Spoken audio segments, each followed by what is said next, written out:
this is Sarah Kite with UT Extension, and I'm joined today with Dr. Katie Conrad with UT Extension. She's one of our specialists in human development, and this is another episode of our Connection Corner. Through all of life, you want to stay connected, have some healthy connections. So today we're going to give some awesome tips, some strategies, some activities, mainly activities and strategies that you can do together as a family, with friends, neighbors, whoever's in your life to stay connected. So I have a phone call. Oh, got another phone call. Do you ever feel like that where everyone's calling you, Katie, and everyone's just on your phone, on your internet, on your email, the dogs are barking, the kids are screaming, your husband, your neighbor, the doorbell's going, and you're just like, overwhelmed. Do you ever get that way? Oh, all the time. It seems like I never get a break from it either. Like, how am I so popular, and yet it still doesn't always feel so great? Yeah. We know that we are connected to people. It's a good, healthy thing, but sometimes we could be overloaded. And so a message we want to get to you all today is that you could have too many connections going on to make you overloaded. And it's okay to take a break from all those connections, have a little quiet time to yourself. Just let everyone know, I need a little quiet time. Give me 5 minutes. That way they know you're not purposely ignoring them. And just have time to recharge. Just like your phone, your other phone, they all need to be recharged to work properly. You also need to recharge to work properly and to be your best you. So we're going to talk a little bit about your brain, how your brain is wired, and how this concept of serve and return between you and another person, that's how your brain is wired, and how it actually grows your brain, especially if you're a child. That brain architecture can get stronger through healthy serve and return. So sit tight, get cozy, and let's begin. Yeah, so I wanted to share a little bit about what we were discussing the last 2 weeks related to serve and return, and give you just a little bit more on the science behind serve and return and how that really does build brain architecture, and helps with brain development for children. And, just really emphasize that quality time, even if it's just a simple sitting down and having that conversation in the car when you're going from, the first extracurricular to the next, or, even passing by in the hallway and just ask in your house, and just checking in with each other, and how important that is to brain development and serve and return. So serve and return, just a reminder, it actually comes from a metaphor out of playing tennis. So when you serve the ball, the person who receives the ball passes it back to you and returns the serve. And so in a sense, when we talk about our relationships with our kids, every day, all the time, we are doing serve and return interactions with each other. So for me, I have an 8-month-old, and whenever he coos at me or he babbles, right now he's going ba, ba, ba, ba. And of course, my response to him, because honestly, I want him to say ma, ma first instead of da, da.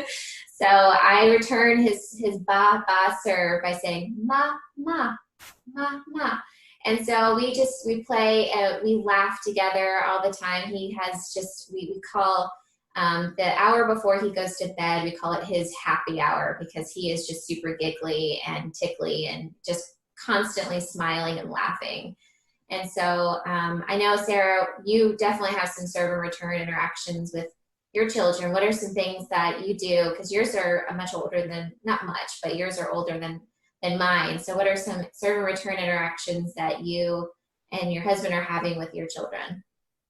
Yeah, mine are 5 and 7, both boys. Well, you can see behind me, that shows this location for our art wall.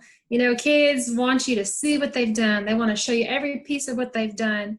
So just your daily interactions as they come to you with whatever they're bringing you, interact. They're serving you this great thing. They want to get a response from you. And, we do that. We talk about what they've made. We also play games like Uno. Uno is a lot of fun. But when it's not your turn and you have that wild card you just want to throw down, it's a very important thing to wait your turn, be patient. So I think just fun games where you go, then they go, then you go, then they go. it's not fun if it's your turn as a parent. You're like, sorry, kid, I got to take this. And you're on your phone texting because they're waiting. They've served their card and you're over there not returning. And that's why kids get so frustrated. We do a lot of games outside, like hopscotch. We play tennis. And we're over there just, playing catch. We try to play catch without hitting the ball in our heads, but we try to throw balls. We play Operation, Jenga. There's a lot of fun games that are fun, but we don't realize what actually are doing. It's a serve and return action, and it's a great way to bond with your kids. We tried playing telephone, where you give a message, they give the next message, they give the next message, and those are a lot of fun things that we like to do. Yeah, and there's so many different ideas and opportunities for serve and return interactions, and we're going to go over a couple of them later. But there's also some things that can thwart or go against these serve and return interactions, and we'll highlight a couple later, but it's anything that would disrupt that ability to connect with your child. One that really comes to mind is, we were talking about it earlier, and I know, and this is not, we're not parent shaming at all, mom shaming, dad shaming, nothing right now. We're in unprecedented times, and if you're doing screen time a little bit more than you normally would, it's okay. Give yourself some grace. We're trying to figure out this new balance to life. But one of the things that they do talk about is limiting screen time. And if you're going to use screens, try to be interactive with your kids with screens. Make technology amplify that serve and return interaction and not be a babysitter for you in that serve and return interaction. And so that's just a really important kind of caveat to that. So I just want to go a little bit into some of the science that we were talking about last week and kind of bring it back full circle about why serve and return relationships and interactions are really important to brain development. So we're going to go back and talk about toxic stress. And so toxic stress are the things that are associated with adverse childhood experiences, so neglect, abuse, and household dysfunction. If you didn't see that video from last week, it is available on the UT Extension McMinn County page. And we had a wonderful guest speaker who does a lot of work in this area. So we recommend you take a look. But these are types of experiences before the age of 18 they're social experiences that really disrupt healthy brain development. So I just want to share a little bit, very, very brief primer about brain development. So in this slide here, you see it's a PET scan of a 3-year-old child's brain. On the left, we have a healthy brain, and on the right, there's a brain of a child who was severely neglected. And so this is a really old PET scan. It's something from early 90s, if not earlier than that. And it was taken out of a Romanian orphanage.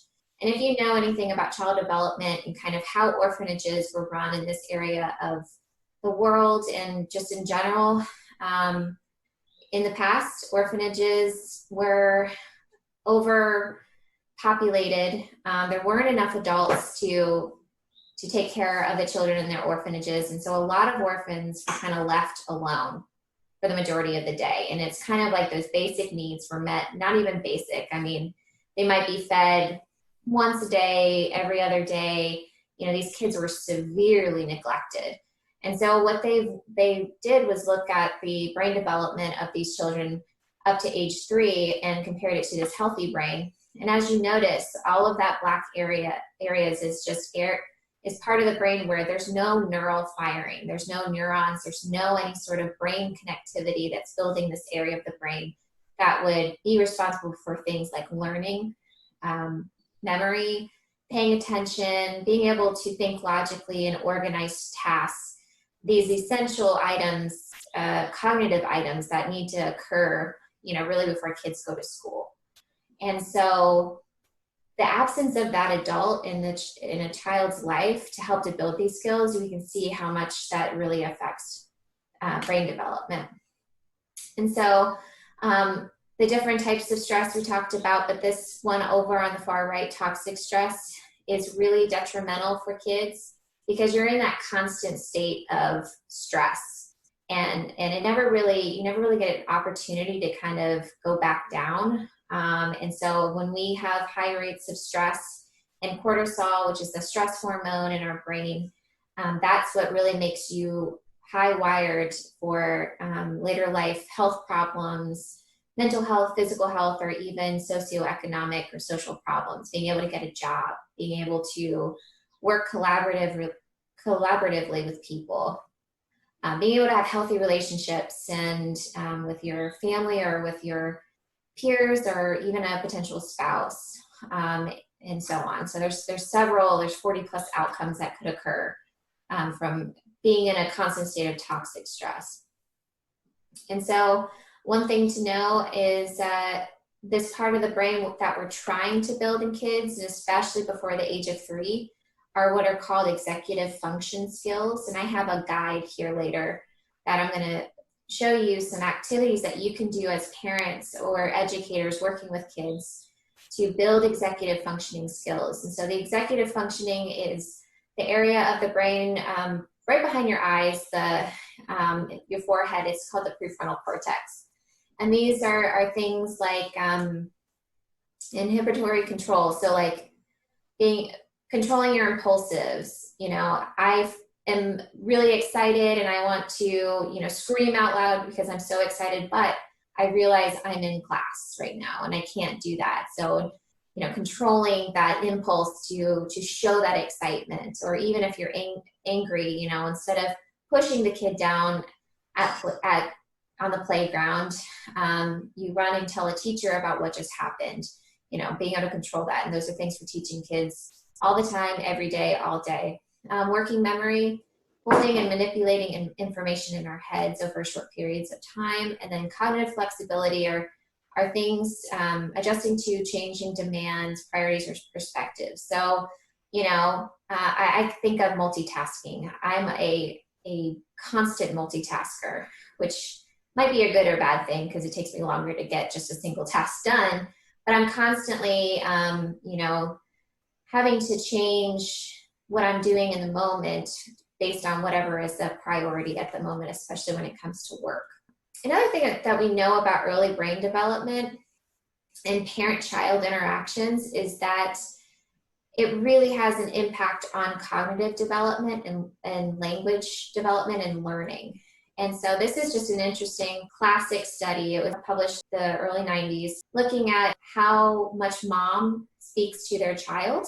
What research basically shows, if you talk a lot to your child before the age of 2, it really has an impact of later life language development and the amount of vocabulary that children tend to speak. Mothers who talk to their children a lot in the first 2 years of their life, those children had a very high level of vocabulary by age 2 versus moms who didn't really talk to their kids as much. So as you can see, there's a huge disparity there. 800 vocabulary words that 2-year-olds are speaking by age 2 versus, not even 200 words. There are differences between how mothers and fathers speak to children. We find that fathers specifically tend to speak to their children in more complex ways than moms do.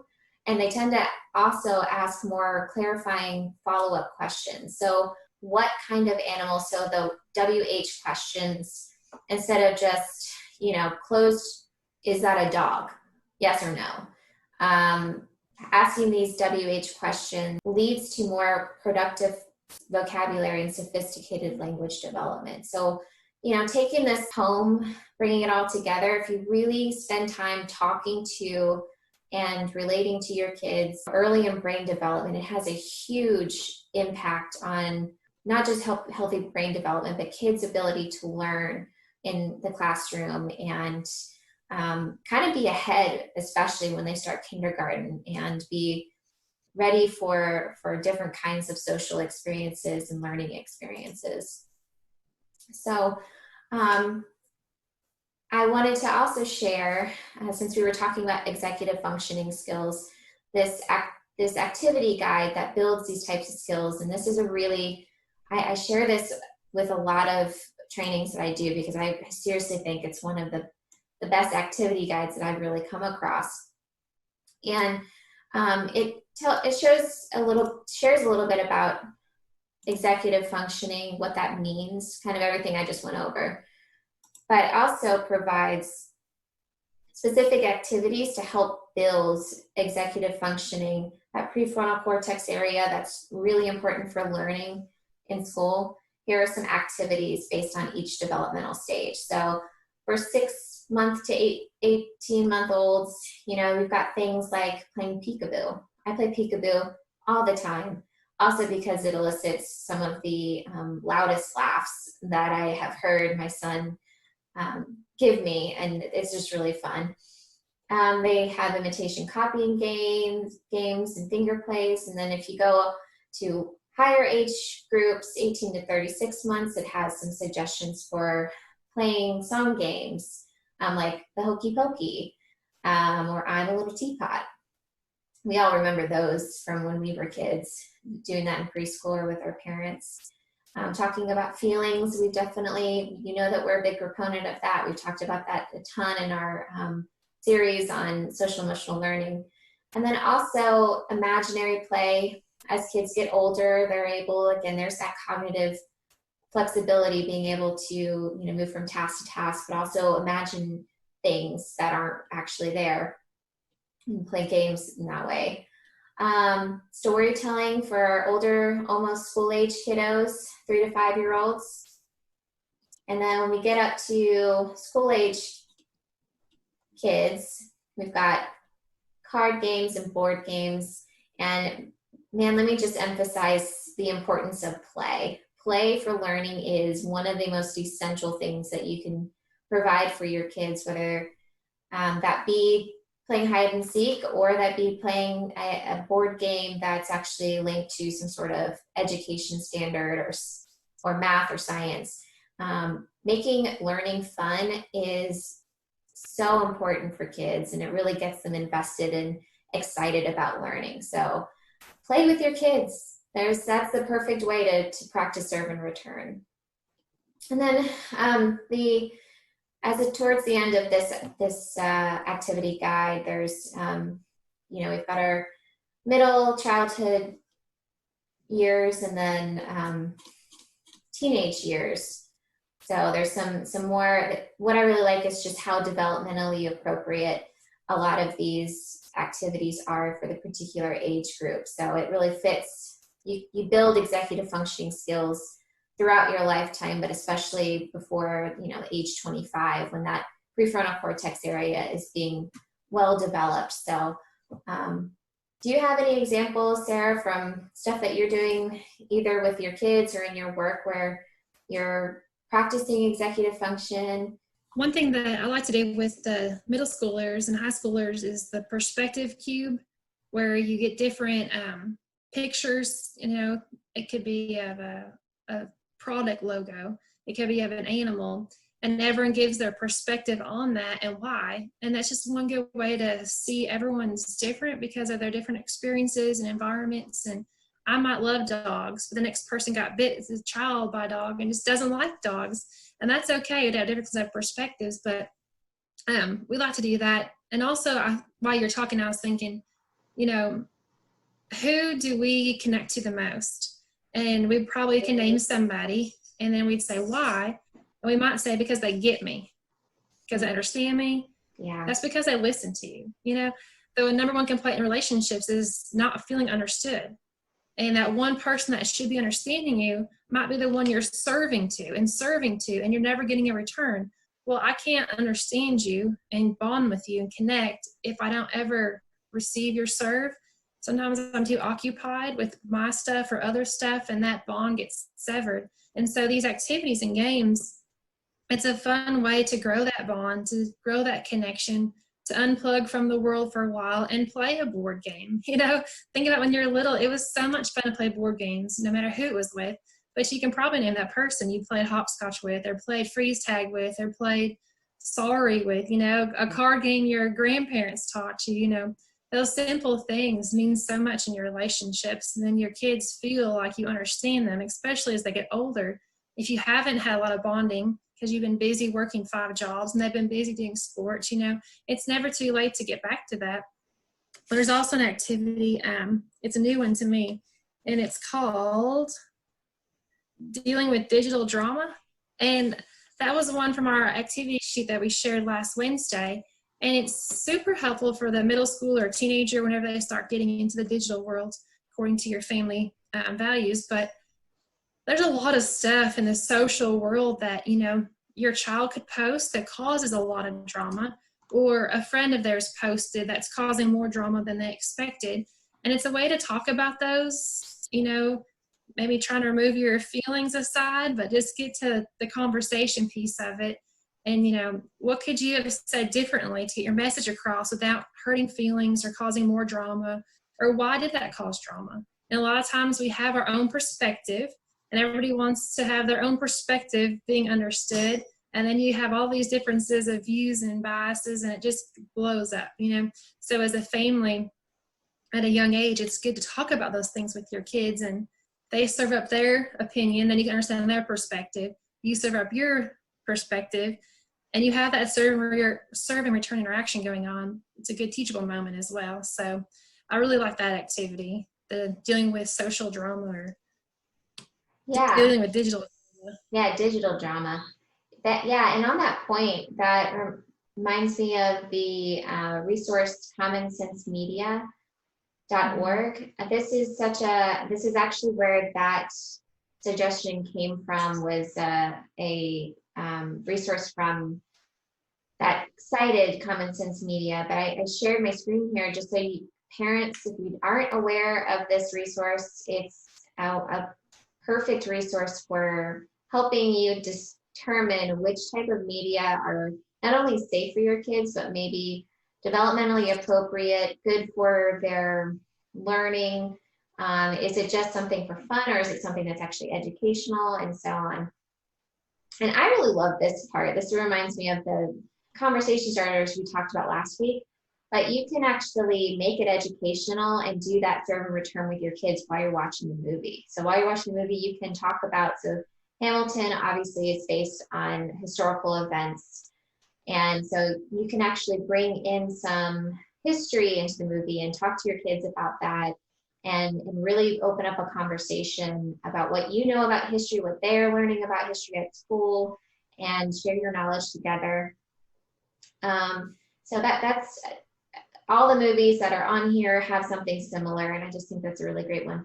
For if you're an educator and or if you're a parent, another feature, if you go up to the educators tab here at the top, and then digital citizenship. So on your point of having a digital drama conversation and youth activity, this is a great place to access digital citizenship. So this is the idea that when we go online, we have certain morals that we want to practice online, kind of like how you would act in person. So this really teaches kids at an earlier age, the earlier the better, about how to be a good citizen online. And so you can select the grade level that they are, and then it will take you to lessons for that particular grade. And it's for those who are going back to school, this might be, and especially if you're going online, if you're an educator and you're having to do all of your teaching online, this might be a really good place to start before you even get into actually teaching any sort of educational content, because you can kind of create a pact or co-create some sort of rules that you together construct as a class on how you're going to treat each other. That's another really great resource. Yeah, and when you have to use media, maybe it's a learning tool or just an entertainment tool, just make sure it's healthy, and make sure we all don't forget to have a good balance of screen time. There's not much physical interaction when you have all this screen time, so make sure you can unplug so you can recharge yourself, your families, your kids, and also disrupt sleep, so don't be having all this visual screen time right before bedtime, because you might have some not so well quality of sleep. So I thought about too, I use that for us, our family, you know, if you are into video games, TV shows, movies, it's all on there. The more you know, the better. Just get the knowledge, get some information, then you can make your decision based on your family values and what you want to do for your kids. But we use that too. I really do enjoy it. And as you think about having this serve and return time, don't forget that your kids still have to learn that there's boundaries. You might be on the phone with your boss. They have to learn, there are boundaries. Sometimes when the phone is important conversation, or I'm talking to your sister or brother, you don't need to be interrupting. Work on those family values around serve and return and how they can be respectful with time and not interrupt and not expect the world to revolve around them, because sometimes you do need your time to be by yourself, to recharge yourself so that you can be your best self. As you think about your time together, you can schedule time, you can be spontaneous. One thing I learned from a friend that we do for Valentine's Day is these date envelopes. We have one for every month that our children get, and they get all 12 months at Valentine's Day. And inside there's an activity that we'll do with our kids. Each parent, we have an envelope for each kid, so they know they'll have time with just me, without their brother or sister. And they could be simple things, they could be complex things, they can all be different, of course, but they know that when this month rolls around, this is what I'm doing with my mom. And then we look at our calendar to see what's going on, and then we pick the day. And they count down the days because they're so excited just to be with you and nobody else, And one-on-one time is important. Sometimes we're stretched thin, especially if we have lots of kids or the only parent in the home at the time. Have that one-on-one time is so important, So be creative with it. Just remember to have fun with your time with your kids. Serve and return isn't just for kids and parents. It's also for couples. Your loved one might be working night shift and your day shift, and you're missing each other. And, if there's no serve and return between you, your bonds aren't really growing that strong. So find fun ways to grow together and to connect, because we need to have healthy connections. But I hope these activities were fun, these different strategies. You can try them, use our resource sheets to pull from.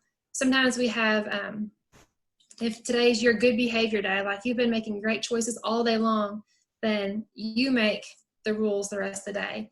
What activities are we going to do? Who's going to do it? When's popsicle time? And it's kind of a reward for good behavior, but also it's a way to just let your kids drive the day and what they think could be fun. And my kids always pull down all the games, Chutes and Ladders, Don't Break the Ice, Battleship, and, we go outside, the hopscotch, but, just have fun. Remember, parenting is fun, but you have to be present in the moment. And sometimes you'll have to be on your phone. And my best advice is just to explain to them, like, hey, you all want to go to the pool? So I'm going to go on my phone, I'm going to check the weather. That way I don't see you on your phone all the time. And you're like, oh, you're never here for me, Mom. You're always on your phone. But help them understand why you're on your phone. Like right now, I'm working, so I'm going to be on my computer for the next 2 hours. When I get done, I'll come find you, and we'll go ride bikes. So kind of be a little bit transparent with them. That way they know that you still are present, you still care about them. They can ask you questions all day long, but sometimes there's some boundaries or some space that you need to get things done that you need to get done. Do you have any other final closing thoughts that have come to mind or remarks, Katie? No, aside from just that consistency that you're speaking of and the routines, I think during these times that is one of the key features to getting through is if kids can have a predictable routine. So in order to set those boundaries from your kids and schedule that time, like I do this in my home, and granted it's just a baby and my husband and 2 dogs. So, but he knows that my husband knows, and my son doesn't know, but anyway, I have to have kind of recharge time, and that is my sacred time at the end of the day. I get my hour. I'm either going to read or I'm probably going to watch something on TV. And it is my precious sacred time to just do what I want to do. And it's something that it happens every night, same time. And I'm going to probably, especially when we have another kid later on, I'm going to make sure that I get that, because I know for myself, as part of my self-care, I have to have that time alone. And so if there's any way for you to work out some sort of scenario with your spouse or with your kids that, hey, between this and this time, I'm going to regularly schedule that I do this, and you can have an alternative activity for your kids to do, or ask your partner if they'll take the kids and do something with them, just so you can really get that recharge time, because it is really important. We all are feeling strain and pressure. And so even if it can't be daily, you know, every couple days, if you have some sort of escape, I guess, in a sense, to do whatever it is that you want to do, it's really important. And kids will get used to it too, as if it's regularly scheduled. So that's really all I have. They'll want to go recharge too. They'll be like, I want to go do something too. That might be good that we all take some time to have to ourselves to recharge, to be quiet, to do whatever we need to. And it's a good life lesson for kids too, that you're not on all the time. We got to turn off like our phones. We got to unplug, we got to recharge. But I really enjoyed today. Hope that everyone's enjoyed some of these activities. Go try them all, you know, enjoy them, see what works for you. Add to the list. You know, this is not extensive, but just some great ideas to get started. It is fun to be a parent. And during these times, we're all home and wondering and worrying. Don't forget to have some fun. Keep connecting with your kids and others, and we'll all get through this. Hope that you all have a great day, and we'll see you next Wednesday for another Connection Corner.